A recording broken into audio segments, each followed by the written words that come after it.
Newly released emails calling into question what President Trump knew about Jeffrey Epstein's alleged relationship with underage girls. Democrats on the House Oversight Committee released the emails yesterday. Those three emails show Epstein's correspondence with his associate Ghislaine Maxwell and columnist and author Michael Wolff. One email says the president spent hours at Epstein's house with one of the victims. The White House says Democrats are selectively releasing documents to specifically target President Trump.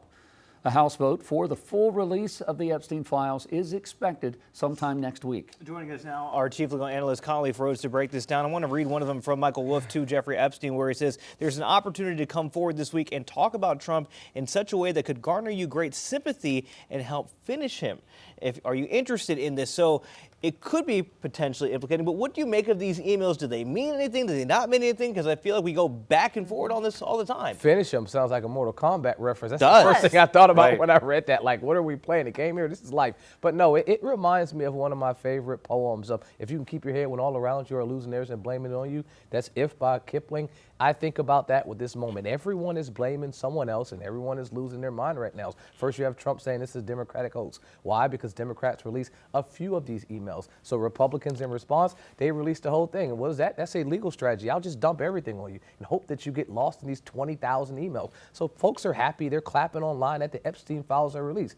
These aren't really the Epstein files. These are the files that come from his estate. These aren't the files that everybody's been asking to get for the last year and a half. Those files are the ones that the Department of Justice are still holding on. Those are the files that require a vote. And we only get to that vote because now that state rep-elect was now sworn in last night. Now the vote can be forced. What I make of that is that that's political jockeying for position, finding a way to get in front of a position or get behind it or get beside of it. In this scenario, Wolff was jockeying position in the elite circles in New York, and he was advising some of the wealthiest people in the country. He's advising Epstein, hey, you already have people that are coming against you. Find a way to get out of this, and one way of getting out of this is burying Trump. That was a strategy. Obviously, it didn't work out. Khalif, there's a lot of gossipy, unflattering descriptions of Trump by Epstein here, often mentioned, but never paired with a certain crime or anything that seems to be illegal, at least from what we're hearing.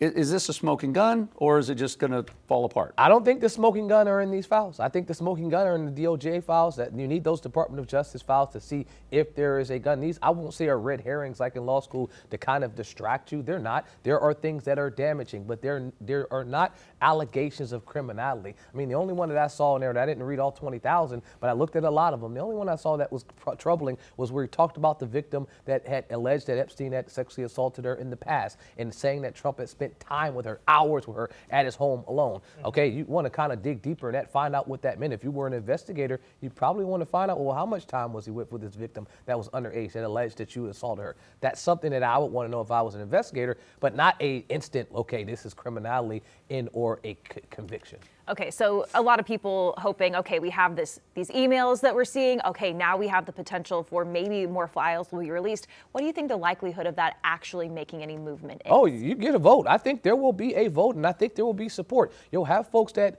on both sides of the aisle that will come out, and it puts Republicans and Democrats in a very unique situation to work together for the first time in an era that seems like no one wants to work together. You got right here South Carolina's own Nancy Mace, someone that's recently come out, supporting victims of sexual assault, victims of sex offense. She's now someone that's vocally saying, I'm going to support this measure. You wouldn't have got that a couple of months ago, but if you get the right issue and you can get folks that, normally would not come together, that's typically how you get a vote. And you get a vote to pass. I think you will get enough support behind this to get a full release. It's going to take time. Khalif, the big question, though, is will there be any legal ramifications from the documents if they are released? Oh, 100%. If there are things in those documents, not just, allegations of being present, but of criminality, statutory rape has no statutory limit. And so there's no date of offense. You can't say, well, you've already met the limit, now we can't bring charges. If this happened 20, 30, 40 years ago, if there are allegations of something that happened and this person was underage,